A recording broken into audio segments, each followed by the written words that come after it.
I am going to discuss कि जब आप कोई चीज नई लर्न कर रहे हो तो उसके लिए आप सबसे पहले क्या स्टेप लेते हो, क्या करते हैं आप, कौन सी इंस्ट्रक्शंस आपको फॉलो करनी होती है, आप उसके बेसिक्स के बारे में क्या पता करते हैं कि डूज एंड डोंट्स क्या है। सो आज मैं आपसे डिस्कस करने वाली हूँ what you need to avoid if you are learning English. अगर आप इंग्लिश लर्न कर रहे हैं तो आपको क्या नहीं करना है।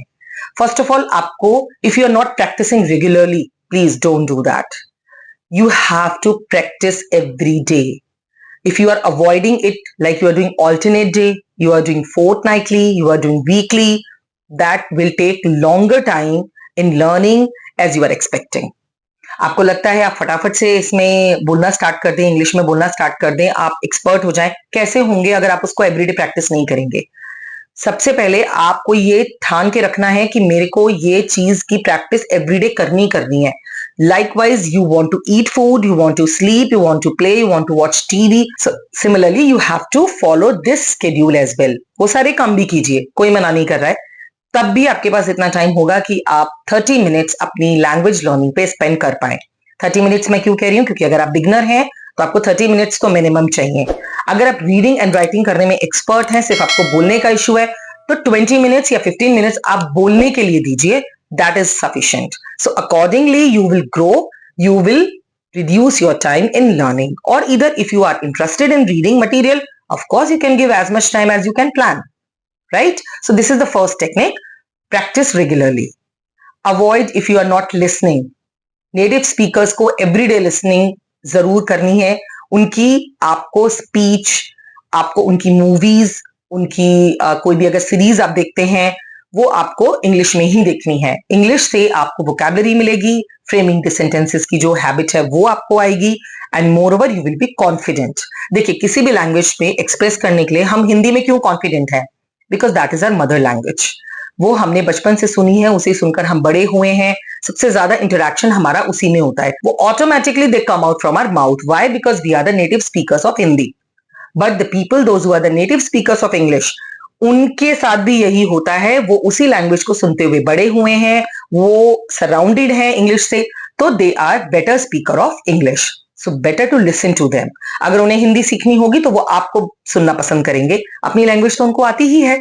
So what you need to do, please focus that you are listening to the native speakers every day, किसी भी फॉर्म में, न्यूज़पेपर या फिर आपकी न्यूज कास्टर्स को सुनना है, कोई रिकॉर्डिंग्स, कोई क्लिप्स, कोई भी रील आपको लगता है कि नेटिव स्पीकर की है, please listen to that according to your interest. You are free to choose.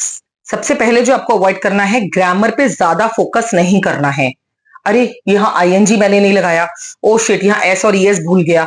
ठीक है, वो भी जरूरी है, लेकिन वो इतना जरूरी नहीं है कि आप बोल ही ना पाए। मैं आपको एक एग्जाम्पल देती हूँ। आप में से कितने लोगों ने सीरियल देखा है अनुपमा? वो अमेरिका में है, she is in America.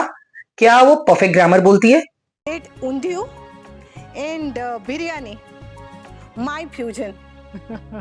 Oh, my style, everybody like. कितना तो वो सोचती है बिफोर शी स्पीक्स। अभी आप ये देखिए, अगर वो बोल रही है, वो कैसे बोल रही है, उसमें वो सेंटेंसेस में कीवर्ड्स डालती है। वो कहीं पे भी इज आर एम पर फोकस नहीं कर रही है, आर्टिकल्स कहाँ लगने हैं नहीं ध्यान दे रही है, कहां पे प्लूरल सिंगुलर आएगा वो नहीं सोच रही है। वो क्या यूज कर रही है कि मैं इस तरह के वर्ड्स यूज करूं कि मेरी बात सामने वाले को समझ में आ जाए, बिकॉज अमेरिका में उसकी हिंदी को समझने वाले लोग वहां पर नहीं है। So again now she is speaking, she is trying to explain her fact by using keywords. वही आपको करना है, आपको कीवर्ड्स यूज करने हैं। बिकॉज आप बिगनर हैं, आपको अभी से ग्रामर पे फोकस करेंगे तो आप वोकैबुलरी से पीछे हट जाएंगे। जो आपको मेजर चीजें लर्न करने की जरूरत है, मैंने आपको बताया था। ग्रामर में फर्स्ट स्टेप है आप नाउन और प्रोनाउन की बेसिक नॉलेज, आप हेल्पिंग वर्ब की बेसिक नॉलेज समझ लीजिए, वो इजी है। Use of verbs and adjectives आपको आना चाहिए, and that is done. Last में ऑब्जेक्ट आता है, वो मैं आपको अपनी सेंटेंसेस के स्ट्रक्चर में बता चुकी हूँ। वीडियो नहीं देखी है तो प्रीवियस जाइए, सारी वीडियोस देखिए, बेसिक ग्रामर मैंने समझा दिया है, आप उसमें से पढ़िए और उसमें आप उसको अपने सेंटेंसेस में अप्लाई कीजिए। This implementation will help you to frame the sentences and your keywords will help you and your audience to understand the facts. बहुत ज्यादा उम्मीदें अपने आप से मत रखिए। अभी आप बिगिनर हैं, अभी आपने स्टार्ट किया है। So if you are the beginner, how can you set unrealistic goals for yourself, like within a month I will be reaching here? It's good to think, but do whatever you can actually implement. क्या आप एक ही दिन में पूरा novel खत्म करेंगे? तो बाकी के काम नहीं कर पाएंगे और नेक्स्ट डे आप पे वो डबल प्रेशर होगा. So you can choose one novel, one book, what ever you like. Please divide it into 10 parts, 20 parts according to your time. Like I will read one page every day. Sufficient. Underline the difficult words, understand their meaning, their pronunciations, and then try to speak them, use them in your sentences. This is called realistic learning. So avoid unrealistic goals. Daily आप बैठकर 10 minute अपनी reading को देखकर अगर difficult words mark करते हैं, आपकी vocabulary by the time enhance होने लगेगी and that is realistic learning as I have explained. Cramming avoid कीजिए, रटना नहीं है. आज आप रटोगे, 2 दिन बाद, 3 दिन बाद, 4 दिन बाद जब आप नए वर्ड्स के कांटेक्ट में आएंगे तो वो प्रीवियस जो वर्ड्स आपने क्रैम किए हैं वो आप भूल जाएंगे. So understand their meaning, that's important. Cramming should be avoided completely. Try to use different words for the simple vocabulary, means advanced vocabulary you have to follow. If you follow advanced words, that gives an impression, आपको confidence आएगा, आपकी hesitation remove होगी, आप knowledgeable बनेंगे and more over आपको अगर वो words जब आप दूसरों के सामने यूज करेंगे so that will give a good impression of your learning. Don't speak without thinking. What I am saying, अगर आप बिना सोचे समझे बोलते हैं तो बहुत सारे फैक्ट्स कलेक्ट हो जाते हैं और जो मेजर पार्ट है बातचीत का वो खत्म हो जाता है. अगर आप प्लान बात कर रहे हैं, फोकस्ड हैं, तो आपका मैसेज बिल्कुल करेक्टली आपके लिसनर के पास जाएगा and you will have an impactful image in his mind. Frustrate नहीं होना है. इंग्लिश जो है वो एक प्रोसेस है. 1 दिन, 2 दिन, 1 महीना, 2 महीना में नहीं आती है. जो बोलते हैं आपको 1 महीने में इंग्लिश आ जाएगी, 2 महीने में आ जाएगी, ऐसा नहीं है. आप बोलना स्टार्ट कर सकते हैं. इंग्लिश किसी को सालों में भी जाकर नहीं आती है because again it is not our native language. So what you need to do, you have to keep working for its improvement. आपको daily efforts करने हैं, सुनना है, पढ़ना है.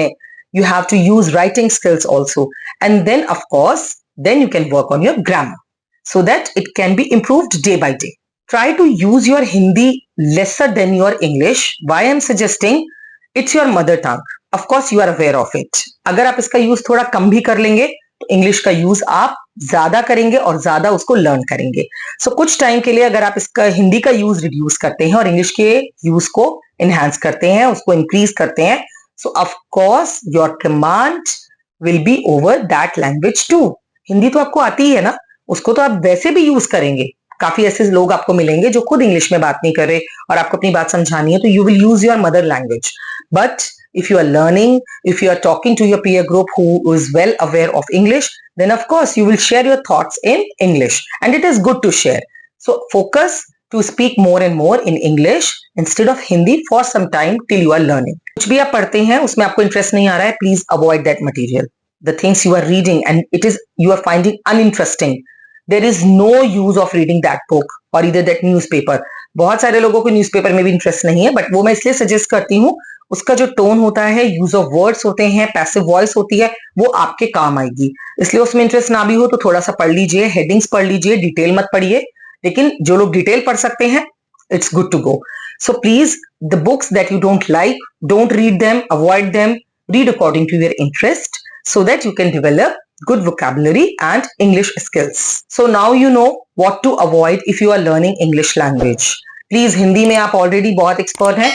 इंग्लिश को लर्न करना है तो उस पर ज्यादा टाइम देना है, उसको ज्यादा यूज करना है, उसी में ज्यादा आपको पढ़ाई करनी है, उसी पे आपको फोकस करना है. माइंड में आपके ये घूमना चाहिए कि इंग्लिश इंग्लिश इंग्लिश, लेकिन फ्रस्ट्रेट नहीं होना है. So keep yourself calm, cool, happy and then keep your learning active. All the best. Take care. Bye-bye. Thanks for watching. Subscribe to our channel.